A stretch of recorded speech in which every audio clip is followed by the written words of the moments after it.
Shalom and welcome to part 3 of a 3-part video on the fall of man, fall of mankind from Genesis chapter 3. And in this lesson, as we look at the concluding verses of this story in Genesis chapter 3, we will see the fallout. But first, before we have the fallout, we will see the Inquisition, or the courtroom scene, where God interviews each of the candidates in turn to see who was guilty, and then he gives his sentences of punishment to each as they deserve.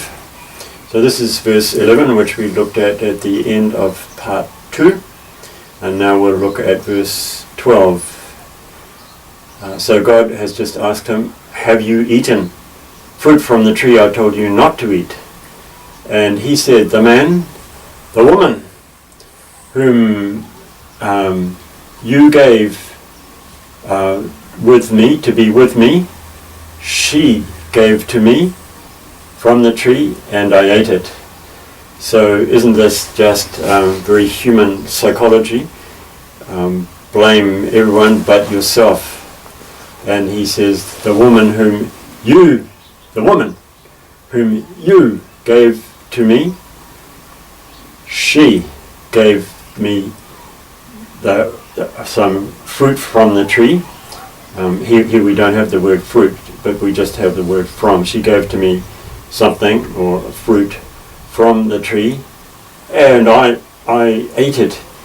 If I was reading this in English, I would put a bit of drum into it from the voice, as I've been trying to do here. The woman whom you gave to me, she gave me fruit from the tree, and I maybe the voice going a little bit quiet there, where he has to admit his own share in the guilt.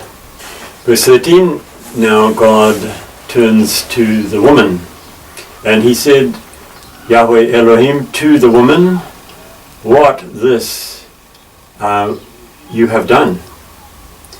And she said, the woman, the snake deceived me and I ate. So again, she's putting the blame onto the snake. And I think with good reason, because when we read the story in context, a lot of people exaggerate, I think, the sin that Adam and Eve did here. But when we read the story, the simple story just as it stands, we see that it wasn't so much a matter of the man and the woman deliberately choosing to disobey God, snubbing their noses at him or spitting in his face, if you like, but she merely forgot. She was totally beguiled by the cunning snake. She was just totally innocent and naive. The evil, cunning, crafty snake played on her weak point, her curiosity, and some perhaps faint desires to, maybe she probably never thought of it before, but the snake made her think of it and made her feel that yes, she should do this. But now she realizes the snake deceived me and I ate. And said Yahweh Elohim to the snake. Now God turns to the snake. He doesn't actually ask the snake any questions. The snake just gets his sentence. Because you have done this, Arur Ata, cursed are you, from all the animals and from all the beasts of the field. So this is perhaps meaning wild animals and domestic animals, so it's including all the animals. And as I said before, with this me, from, me call, it could mean you're more cursed than all the other animals, but I think in this case it's pretty clear that only the snake has the curse, and so we would translate you are cursed, unlike and not the other animals. There could be hints here of a third meaning of this, me meaning from. In other words, banished from the company. You'll be a solitary animal now. So here we are. Because you have done this, arur ata, you are cursed. The first curse that God pronounces goes on the snake, the evil being who deceived the innocent man and woman. Al gahoncha telech v'rafar tochal kol yemei haicha. Upon your belly you will go, and dust you will eat all the days of your life. So eating dust is an obvious idiom for total defeat. I've heard it used in other languages. So this is the curse on the snake, which continues here. Where Eva Haisha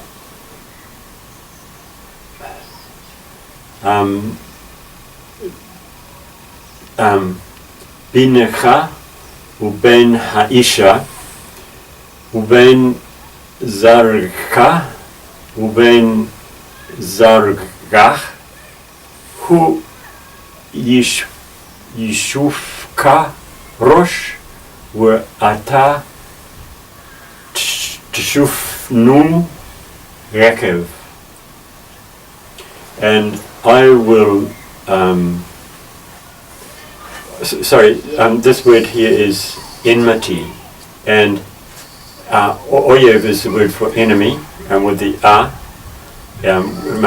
it becomes a feminine noun, which is also used for abstract nouns. So enmity, I will put between you and between the snake. So this is Hebrew idiom.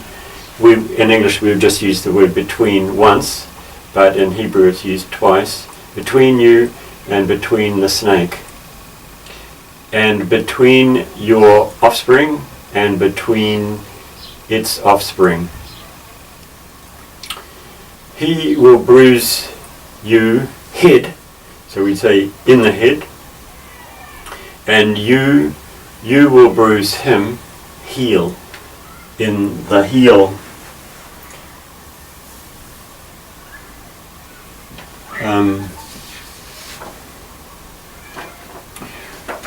In perhaps more common English idiom, we might say, he will kick you in the shins, but you'll kick him in the head. So this is referring to the problems that the devil is going to cause mankind all the way, all throughout our history, equivalent to going around and kicking us in the shins. But one day the time will come when you will bruise his head, when you will kick him in the head.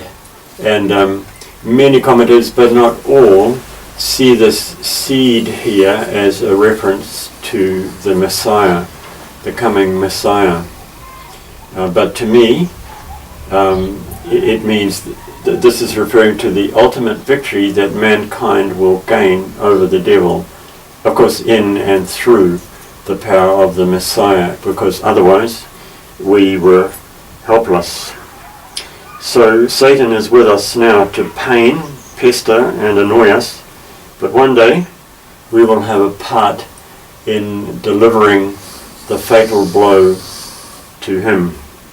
So verse 16, El Haisha Amar Harba Arbe Yitzboncha Wa Haroncha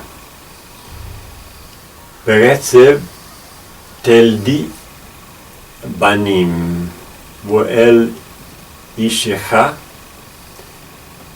Tishukatecha. Wuhu Yimshal Bach.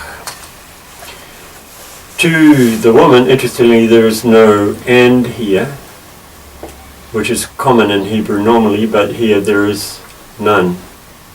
Just to the woman said, just he said. So Rab is a root here meaning many. So this is meaning cause. I will cause to be many, and it's repeated here in the verbal form to emphasize it. Multiplying, I will multiply. Some of the old literalist English versions say that sort of thing. Multiplying, I will multiply.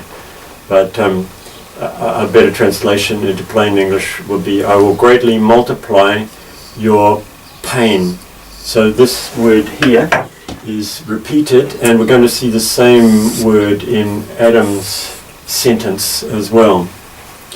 Your pain and your bearing of children. In pain you will bear sons, and to man your husband, your desire, and he, or but he will rule in you, meaning here meaning rule over you.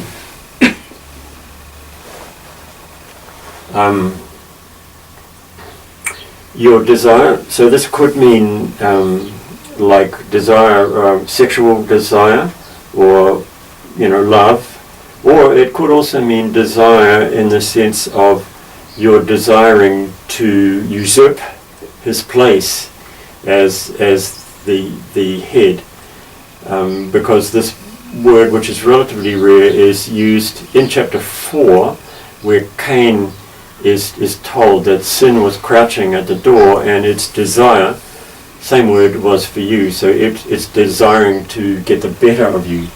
So this is what this could mean. You will desire to get first place over your husband, but in this case this and would be translated as but he will rule over you.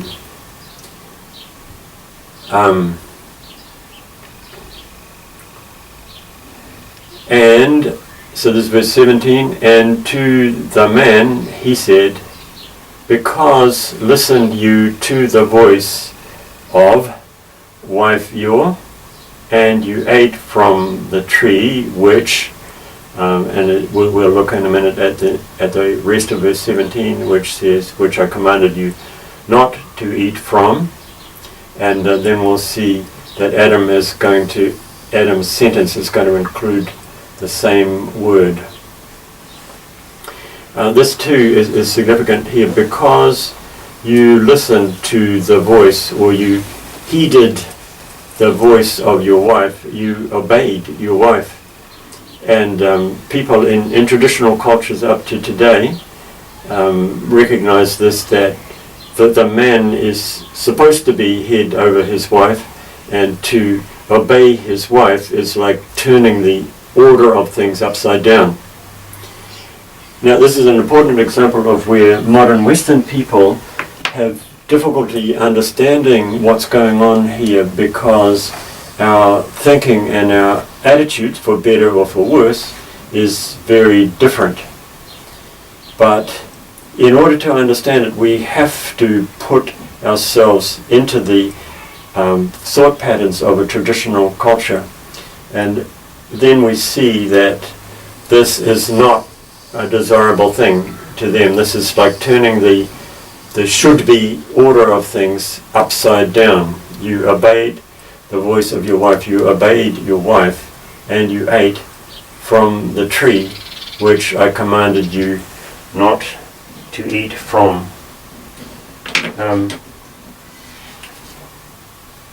Okay, so we'll go ahead and look at the rest of verse 17 now. So the rest of verse 17. Tzitka lemor lo tochal mimenu. The tree which I commanded you, saying, not shall you eat from it, do not eat from it. Arura ha'adama bagvurecha. Now this is interesting. because the snake got a curse, arur. Arur ata, God said to the snake, cursed are you. But here, it's as if the man almost gets a curse, because there is Adam, but in the end, it's an comes on the end, and that changes the word to mean ground, not man. So instead of arur ha-adam, or arur ata, like the snake got, the curse, by the grace and mercy of God, is diverted from the head of the man, and it goes, instead of ha-adam, goes to ha-adamah. And we will see in chapter 4 how Cain, who murders his brother in cold blood, he does get a curse right on his head. But the man, and this is very significant, the man, and as I say, I believe this is not just an individual who was named Adam, but this is talking about mankind. Mankind in general, the curse is not on our heads. It's on the head of the snake, and it's on the head of deliberate cold-blooded murderers, but mankind as a whole does not get the direct curse, but we feel its indirect effect because the ground is cursed because of you. And here's this word, gatso, the same word that pain that the woman got in her childbirth. You will eat it all the days of your life. And here's another significant point about the man and the woman, and in reference to a traditional culture, because in a traditional culture the main function of the woman is to have children, and the main function of the man is to till the land and produce the food. So the curse doesn't fall directly on the head of either of them, but it affects their main function in life.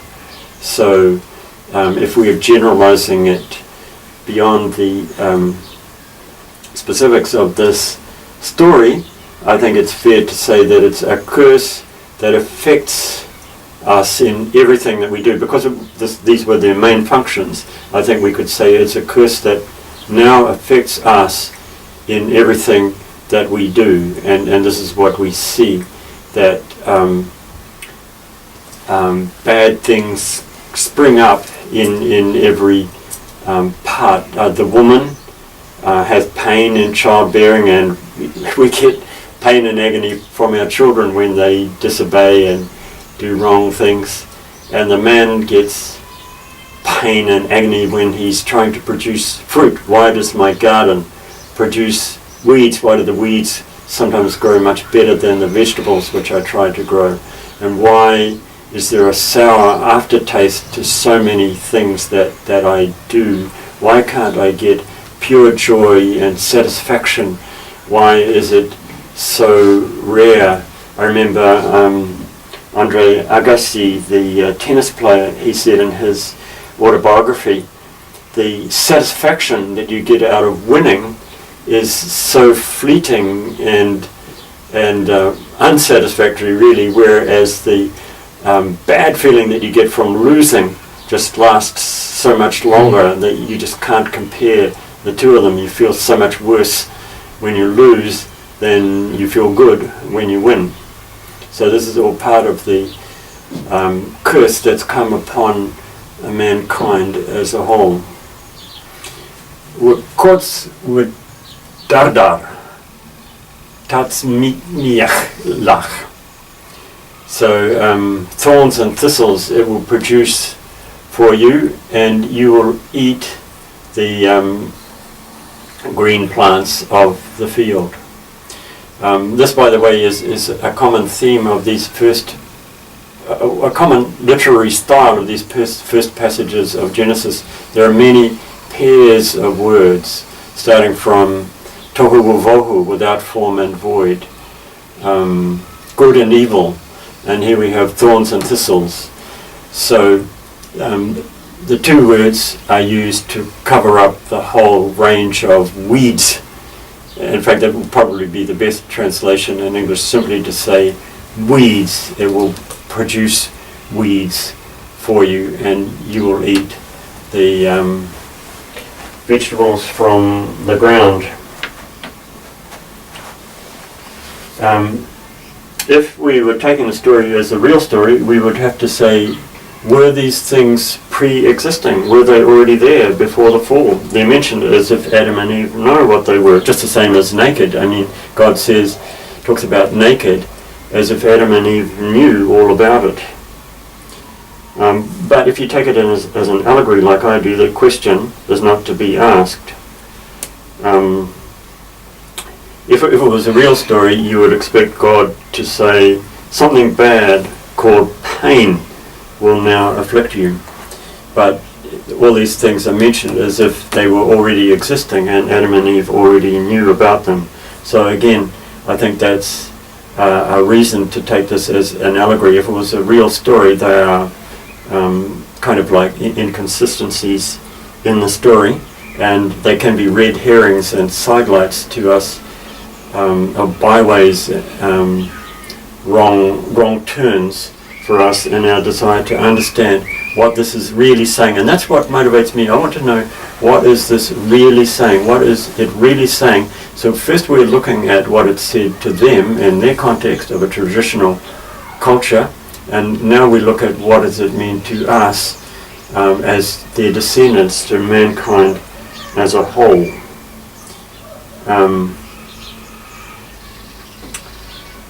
So that's those verses. Oh, just another comment. The penalty for eating the fruit was death. So here's another advantage of taking the story as an allegory.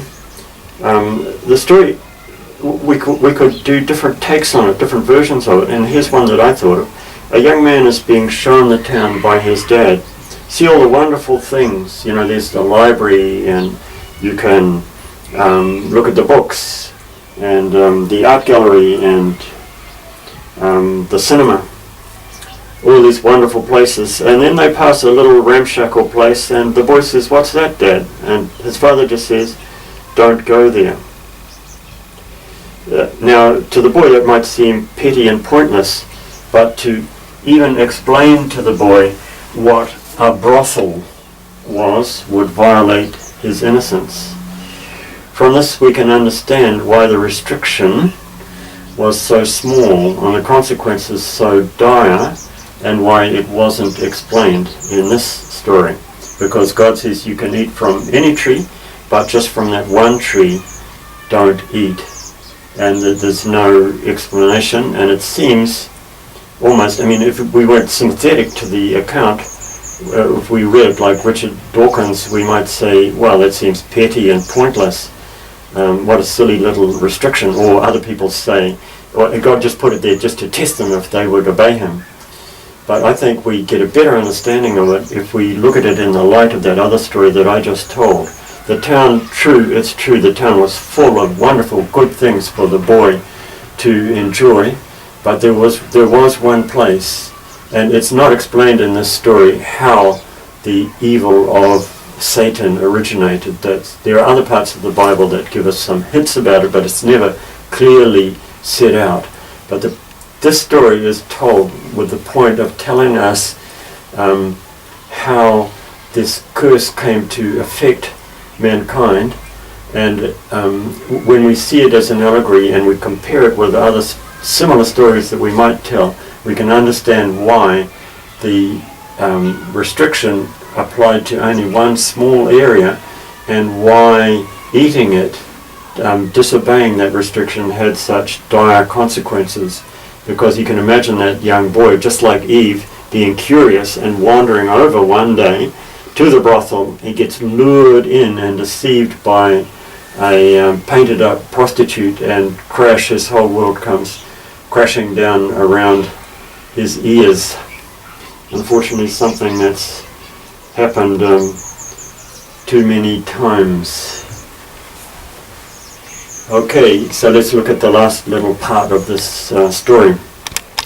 V'zeirath apecha tokal lechem rad shuvecha el ha'adama ki mimena lukachta Ki ghafar ata wa el ghafar tashuv.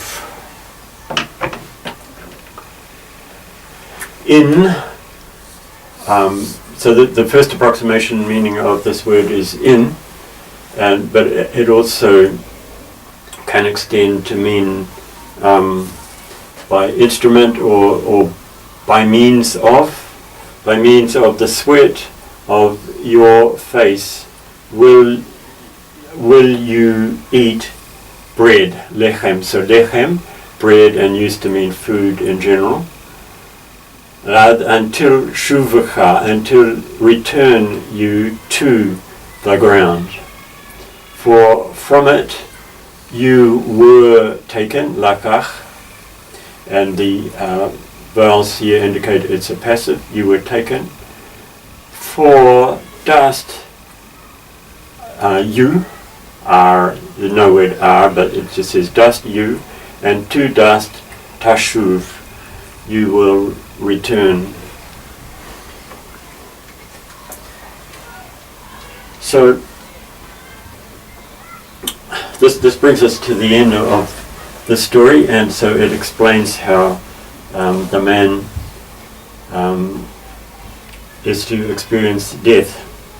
It's interesting to look at the Bible for other takes on this story. For example, Proverbs chapter 7 verse 6 to 23, we see a young man being lured by a corrupt woman. And in the parable of weeds and wheat in Matthew 13:24 to 30, the one that I just mentioned was Proverbs 7:6 to 23. That's the young man lured by a corrupt woman. This is the parable of the weeds and wheat. And this is interesting because we see here that evil is attributed solely to the devil. The man says it was an enemy who sowed these weeds. And we also see that good and evil are inextricably mixed up now, which is certainly what we see in the world and in our own lives and in our own hearts. So I'll say again, Eve was simply beguiled. She simply forgot what God had said because she was beguiled and enchanted by the deceptive words of the evil snake and by the sight of the forbidden fruit. Someone said Adam and Eve acted like children.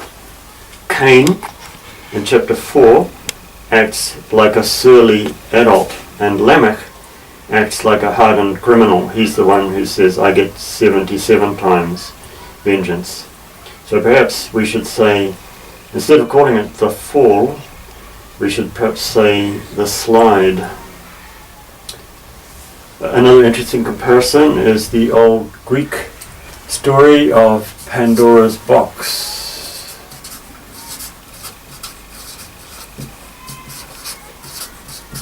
where a girl is told not to open a particular box, but when she does, all evil things fly out. I could also mention something that happened to me when I was a boy. My mother used to give me a sixpence coin and sent me off walking to Sunday school, and sixpence coin for the collection plate. But one of my friends, who was not from a church family, said to me one day when we were walking to Sunday school with our sixpences, said, let's go to the dairy there and buy ice creams. Well, that thought had never occurred to me. It had never entered my head to do it. But because he said that, I felt like I should, because I didn't want to appear as a goody-goody. So we went in and we bought ice creams. And I felt guilty. I felt guilt. And ever after that, every time I walked past the dairy with my sixpence, I felt a strong temptation to go in and do it again, something that I'd never felt before. So there it was, like the devil kicking me in the shins every time I walked past. But initially I was just so naive and innocent that the thought of doing it had never even entered my head. So just in conclusion then, why is my garden full of weeds? Why is my whole life full of weeds? And the answer is because we have all, individually and collectively, been lured by the deceptive charm of evil, and we have ignored God's fair warning to keep away from it. Now it dogs us all the time, but in the end it will be utterly defeated.